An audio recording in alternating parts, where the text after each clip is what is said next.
आप चालू है, दोबारा एक्सप्लेन करूँ ये चीजें? नहीं सर, चलने दो, ओके। सब समझ में तो आ रहा है।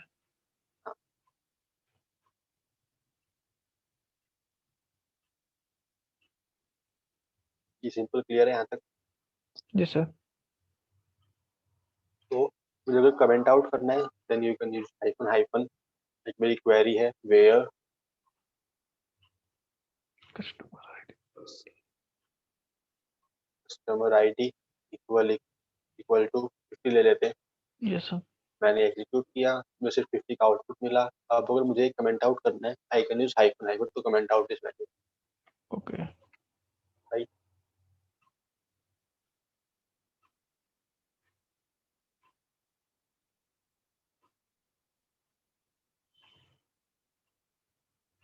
इसको क्या हो गया? Let's try another technique to comment out this one. You can use hyphen hyphen or you can use this one as well.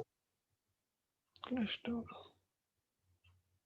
यहाँ पे काम नहीं कर रहा है, I don't know what's the issue, but काम करते हैं दोनों चीजें कमेंट आउट। Okay sir.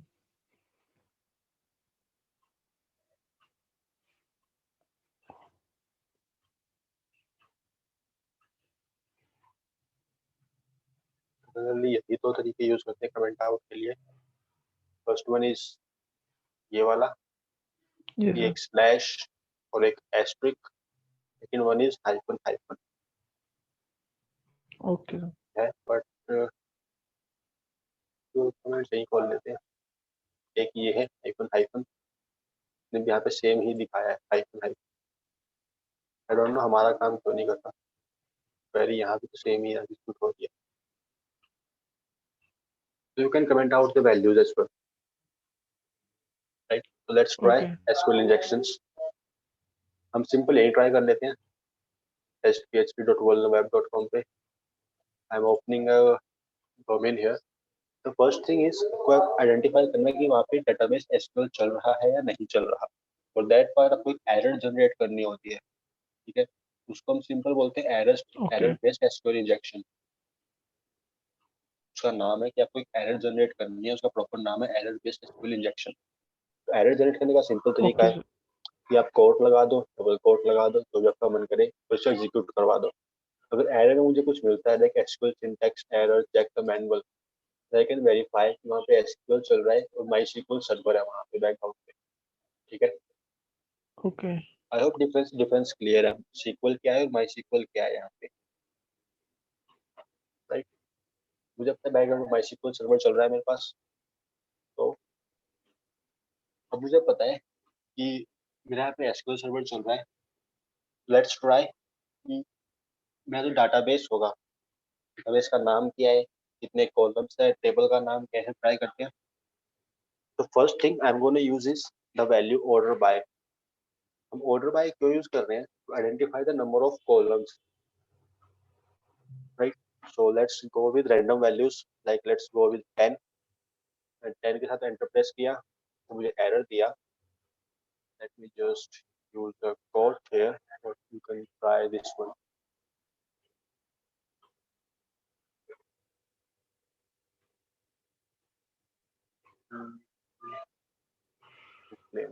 अब सही है। मुझे एक एरर ट्राई करनी है, जितने नंबर ऑफ कॉलम्स होंगे वहां तक मुझे एरर नहीं आएगी। जैसे अगर मैं एग्जांपल यहाँ पे W3 स्कूल वाले का ही, ठीक है? और ओके कहाँ सर। गया?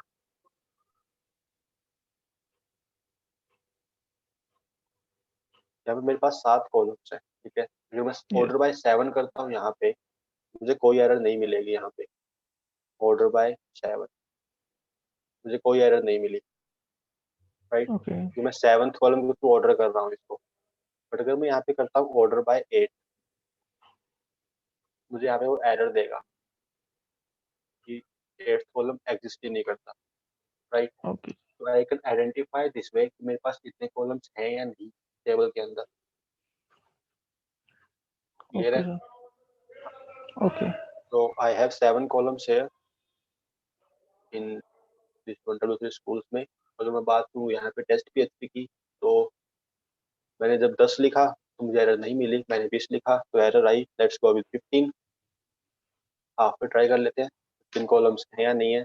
15 पे भी error I, let's go with 13 कि 13 पे एरर आती है नहीं आती है, 13 पे भी एरर है, let's go with 11।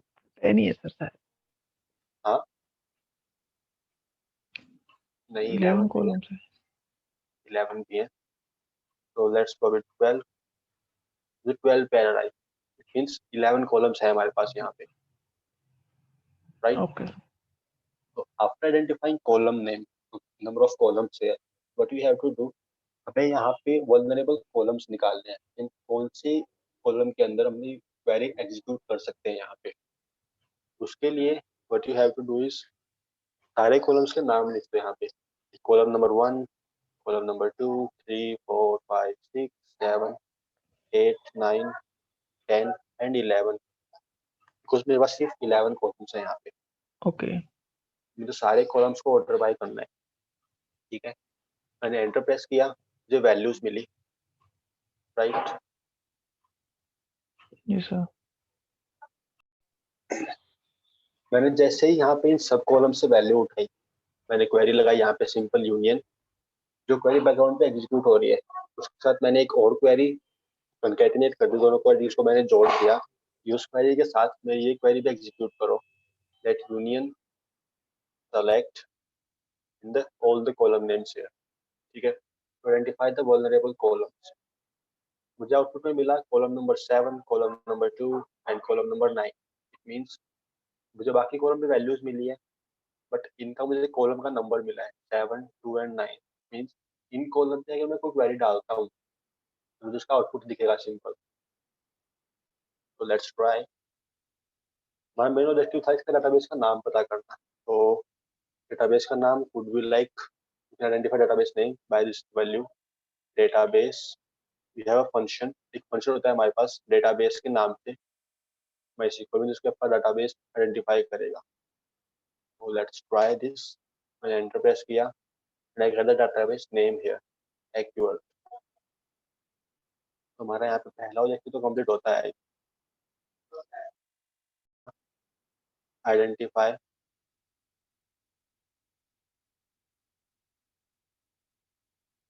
Number of columns, बस कॉलम्स कितनी है यहाँ पे 11। Second one we have to identify the vulnerable column,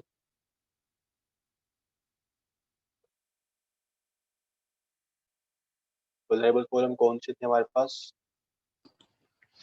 7 to 9 2 7 7 9। And 9, ठीक है। Yes sir. इनके मैं निकाल डेटाबेस का नाम क्या है, तो आइडेंटिफाई डेटाबेस नेम, डेटाबेस का नाम क्या आया ACUART यस सर। एक्यूएल, ठीक है। लग गया तो वो भी कर लेते हैं, इसका वर्जन कौन सा है MySQL का, होता है कि can use the version function, तो वो वर्जन प्रिंट करके देगा यहाँ पे कि वर्जन कौन सा चल रहा है, we get the version, MySQL का वर्जन 8.0.22 है, उबंटू पे चल रहा है, वो उबंटू का वर्जन ये है, ओके क्लियर है। Identify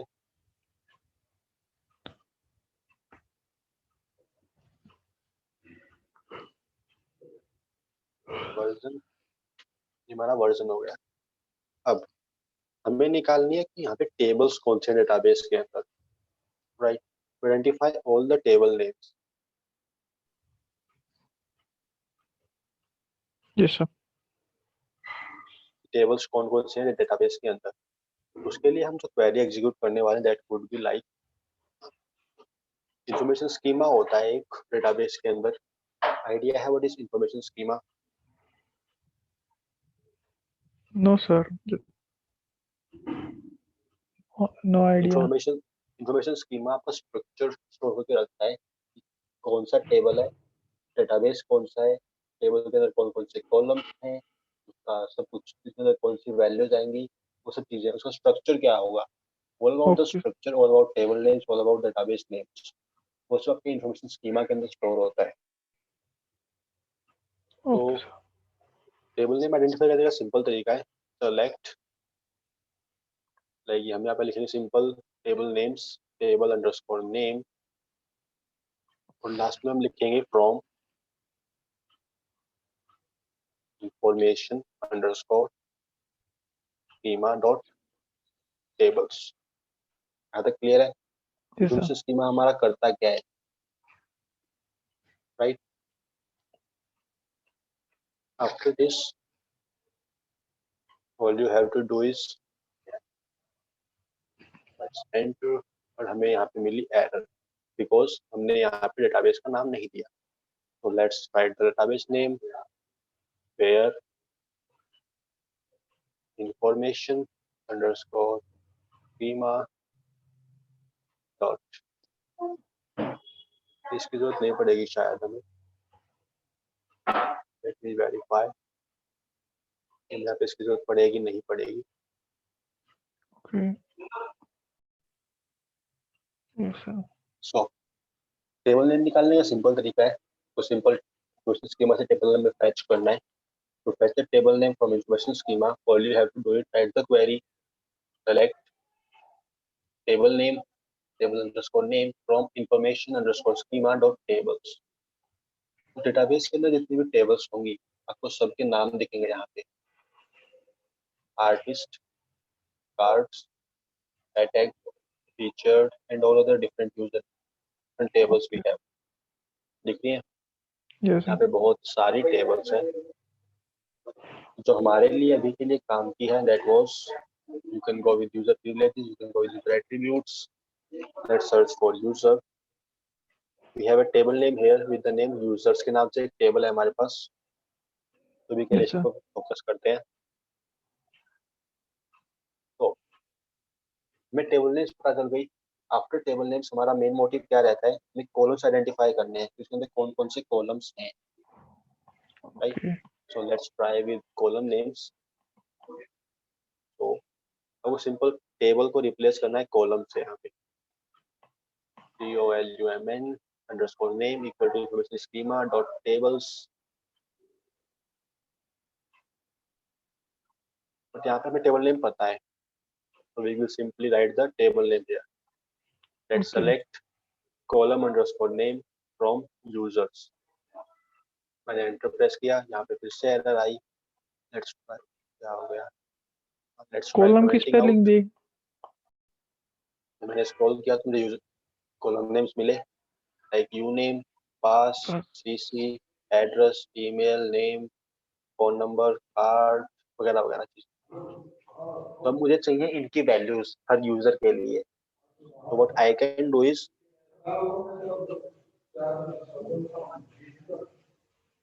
let's try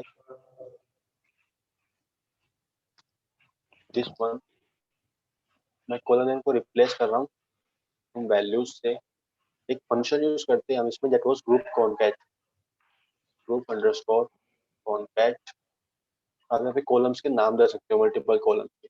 we have multiple columns here like you name, pass, CC. तो पहला हो गया हमारा यू नेम, पास, सीसी, यूनी। एड्रेस, ईमेल,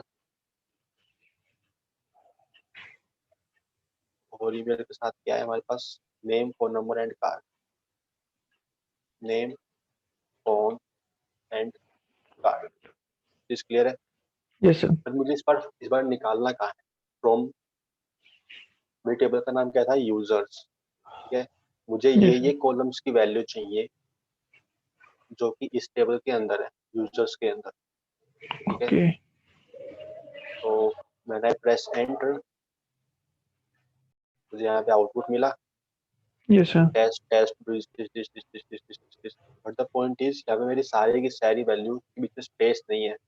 तो आई कैन नॉट डिस्टिंग्विश यहाँ पे यूजर नेम कौन सा है, पासवर्ड कौन सा है, फोन नंबर कौन सा है, ईमेल एड्रेस कौन सा है, वो चीज Yes, आइडेंटिफाई sir. करना मुश्किल है।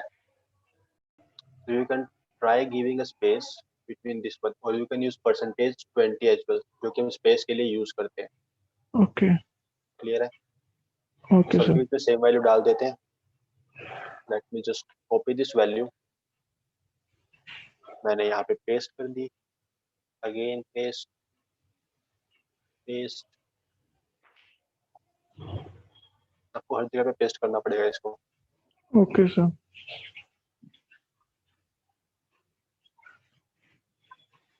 Press enter.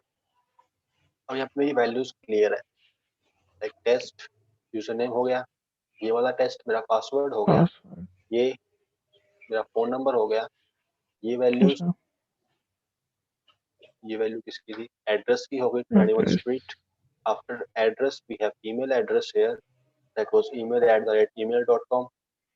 फिर हमारा नाम हो गया, that was John Smith. Yes, sir. Verify values को,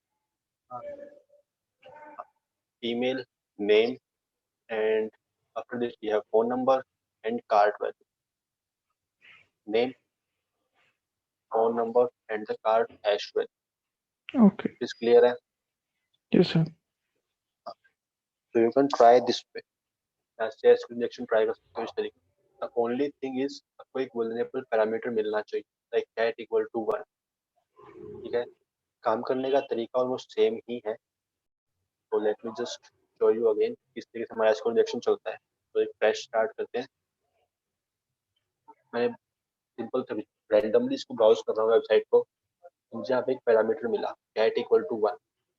ठीक है, Okay. यहाँ पे कैट इक्वल टू 1 का मतलब क्या है कि फर्स्ट कॉलम की बेसिस पे यहाँ पे वैल्यूज उठा रहा है। यहाँ पे ये कॉलम का नाम है, कॉलम नंबर है, यहाँ पे cat equal to 1। Clear? Yes, sir. मैंने यहाँ पे एरर के लिए ट्राई किया। मैंने यहाँ पे सिंगल कोट डाला, डबल कोट डाला और एंटर प्रेस किया, तो मुझे यहाँ पे एक एरर मिली जो कह रहा है syntax error for SQL and the server was MySQL server. Clear है? Okay. अब मुझे एरर मिल गई, तो फर्स्ट जो फेयर वाज टू मुझे नंबर ऑफ कॉलम्स आइडेंटिफाई करने, इस टेबल के अंदर कितने कॉलम्स हैं, उसके अंदर कोई वल्नरेबल कॉलम है या नहीं है। तो कॉलम नंबर आइडेंटिफाई करने के लिए you can do one thing, write the command order by and try random values like 10। 10 पे मुझे कोई एरर नहीं मिली, not a issue, let's go with 20। 20 पे एरर मिली, थोड़ा डिक्रीज कर देते हैं 15 पे। 15 पे भी एरर मिली, थोड़ा और डिक्रीज कर देते हैं, लेट्स गो विद 13। 13 पे भी एरर मिली, लेट्स गो विद 11। 11 पे एरर नहीं मिली, लेट्स गो विद 12। तो 12 पे एरर मिली। द पॉइंट इज मुझे जहां तक एरर नहीं मिलती है मेरे पास उतने Yes, number sir. Of columns हैं। 12 पे एरर मिली, 11 पे एरर नहीं मिली थी मुझे, मतलब नंबर ऑफ कॉलम्स कितने हो गए, 11। 11. ठीक है, अब मुझे कॉलम नंबर्स पता है। मेरा मेन ऑब्जेक्टिव अब इसके बाद क्या रहता है कि डेटाबेस कौन सा, डेटाबेस का नाम क्या है वहां पे। To identify database you can write a query like union select. हम यूनियन यूज करते हैं ताकि हम दो क्वेरीज को मर्ज कर सके एक साथ। Okay. Union select, let's go with all the values 10 and 11। बस 11 कॉलम्स थे, मैंने Yes, sir. 11 वैल्यूज दे दी यहाँ पे और एंटर प्रेस किया। अब अगर मैं स्क्रॉल करता हूँ तो मुझे यहाँ पे कोई रैंडम सा आउटपुट दिखता है जो कि नॉर्मल आउटपुट से अलग होगा मेरा। अगर मुझे ऐसा कुछ दिखता है यहाँ पे जो कि मेरे नॉर्मल आउटपुट से अलग होगा, यहाँ पे लेट्स गो विद 11। मेरा एक नॉर्मल आउटपुट था यहाँ तक का, ट्रेस तक का। Yes, sir. मैंने ये क्वेरी एग्जीक्यूट की union select and this one, तो मुझे यहाँ पे एक रैंडम आउटपुट दिख रहा है ये वाला, Yes, जिसके sir. अंदर मेरे कॉलम नंबर्स हैं, column number 7, column number 2 and column number 9। It means they are vulnerable columns. You can execute your query in this columns. इनकी जगह पे क्वेरी एग्जीक्यूट करके देख लेते हैं। This time let's go with column number 7। तो मुझे आइडेंटिफाई करना है कि डेटाबेस का नाम क्या है। तो उसके लिए just execute the function database और just call the function database. यहाँ पे डेटाबेस फंक्शन को कॉल किया और एंटर प्रेस किया, तो जहाँ पे मुझे 7 लिखा हुआ दिख रहा था मुझे वहाँ पे डेटाबेस का नाम दिख रहा है अब। Yes, sir. Right, after database name but you can do is यहाँ पे वर्जन कौन सा चल रहा है, बिकॉज सर्वर का वर्जन भी पता होना चाहिए कि एसक्यूएल सर्वर का वर्जन कौन सा है। तो देख लेते हैं वर्जन के लिए भी सिंपल फंक्शन कॉल करना है version and you will get the version number here. Right, तो Okay. आफ्टर वर्जन हमारा मेन मोटिव क्या है, हमें डेटाबेस का नाम पता है। अब Yes, let's sir. Go with columns, sorry let's go with tables. Database के अंदर टेबल्स कौन कौन सी हैं। राइट, डेटाबेस के अंदर मल्टीपल टेबल्स होती हैं, तो let's go with table names. तो उसके लिए you can go with table underscore name. तो कहाँ से उठानी है हमें, इंफॉर्मेशन अंडरस्कोर स्कीमा से, जहाँ पे हमारी स्ट्रक्चर की वैल्यू स्टोर होती है। So let's go with information underscore schema dot tables. मैंने एंटर प्रेस किया, मुझे यहाँ पे एरर, तो यहाँ पे फ्रॉम लिख देते हैं, मुझे इस टेबल से वैल्यूज उठानी है, फिर इस इंफॉर्मेशन स्कीमा के अंदर से वैल्यूज उठानी है। I got the table names, artist नाम से एक टेबल है, कार्ट नाम से एक टेबल है, कैटेगरी नाम से एक टेबल है, features, and we have multiple tables here, Yes, sir. Right. तो ऐसा नहीं कि आप ये काम एक बारी में ही कर सकते हो, concatenate these commands। तो हमारे पास अभी तो हमारे लिए इंटरेस्टिंग टेबल है, वो है यूजर्स के नाम से, right. To fetch data from this user names, just give me a minute. तो मेरे पास जो अभी मेरे लिए इंटरेस्टिंग टेबल है वो है यूजर्स, ठीक है। पहले Okay. निकालते हैं कि इसके अंदर कौन कौन से कॉलम्स है, उस कॉलम्स के बिहाफ पे ही मैं वैल्यूज आइडेंटिफाई कर पाऊंगा, उसके कॉलम्स की वैल्यू निकाल पाऊंगा बाद में। Yes, तो sir. कॉलम नेम्स निकालने के लिए सिंपल तरीका है, इसको रिप्लेस कर देते हैं टेबल्स को विद कॉलम अंडरस्कोर नेम। अब इंफॉर्मेशन स्कीमा डॉट टेबल्स की जगह मैं कर दूंगा कॉलम्स वेयर टेबल नेम। फिर इसके पहले इसके Okay. बिना ट्राई कर लेते हैं, पहले let's try with this one information underscore schema dot columns. Okay. मुझे आउटपुट दिया and I get the column names, but ये मेरी टेबल की कॉलम्स नहीं है, इसने कॉलम्स किसके दिए मुझे, कैटेगरी टेबल के, राइट। मुझे चाहिए कॉलम नेम्स किसके लिए, यूजर टेबल के लिए। तो where table underscore name equal to users. It is clear है मैंने ये क्यों लिखा है, Yes, sir. मुझे उसकी वैल्यूज मिलती है, कॉलम का नाम क्या है, you name, pass, TC, address, email, phone, card and other different thing, right. तो मुझे कॉलम नेम्स पता Okay. है, then I can fetch the values, ठीक है। आप अगर सिंगल वैल्यू फेच करो then you can write the column name here. लेकिन अगर मुझे सिंपल यूजर का नाम चाहिए तो आप सिंपल यहाँ पे लिख दो यू नेम, बट आपको यहाँ पे एक बारी में एक ही कॉलम की वैल्यूज मिलेंगी, ये है। अगर मुझे मल्टीपल वैल्यूज चाहिए मल्टीपल कॉलम्स से, then you can use that function that was group underscore Contact. Concat. ये हमारा फंक्शन है, मैंने इसके अंदर मल्टीपल कॉलम्स के नाम दे दिए, you name, pass, TC, email, phone, address, Address. और क्या रहता है, Contacts. Card. नेम और कार्ड रहता है, नेम एंड कार्ड, ठीक है। मुझे Okay. वैल्यूज कहाँ से फेच करनी है, फ्रॉम दिस टाइम मुझे इन्फॉर्मेशन स्कीमा से वैल्यूज नहीं चाहिए, मुझे अपने सिंपल टेबल के अंदर से वैल्यूज चाहिए। तो मैंने लिखा फ्रॉम टेबल नेम। Users. मेरे टेबल का नाम क्या है, Users. तो मैंने यहाँ पे सिंपल क्वेरी एग्जीक्यूट की है वाली, मुझे इस टेबल से इन कॉलम्स की वैल्यूज चाहिए, राइट। तो मैंने एंटर प्रेस किया तो मुझे वैल्यूज तो मिली, और तो सारी की सारी वैल्यू एक साथ लिखी है, तो जो कि मेरे लिए मुश्किल है कि इसमें से यूजर नेम कौन सा है, पासवर्ड कौन सा है। For that you can try one thing, इनके बीच में स्पेस डाल दो। Yes, sir. So let's try adding space here, 1 2 3 4, मैंने 4 स्पेस ऐड किए यहाँ पे, राइट। और मैं ये कॉपी कर लेता हूँ, ये वाली वैल्यू कॉपी और पेस्ट पेस्ट पेस्ट, ठीक है। मैंने सबके बीच में 4 स्पेसेस ऐड कर दिए। अब जब मैं एंटर प्रेस करूंगा तो मेरे आउटपुट में सबके बीच में स्पेसेस है प्रॉपर, Yes, sir. तो आई कैन इजीली डिस्टिंग्विश कि मेरा यूजर नेम कौन सा है यहाँ पे, पासवर्ड कौन सा है, उसका नाम क्या है, उसका एड्रेस क्या है, बाकी सब चीजें यहाँ पे क्लियर है।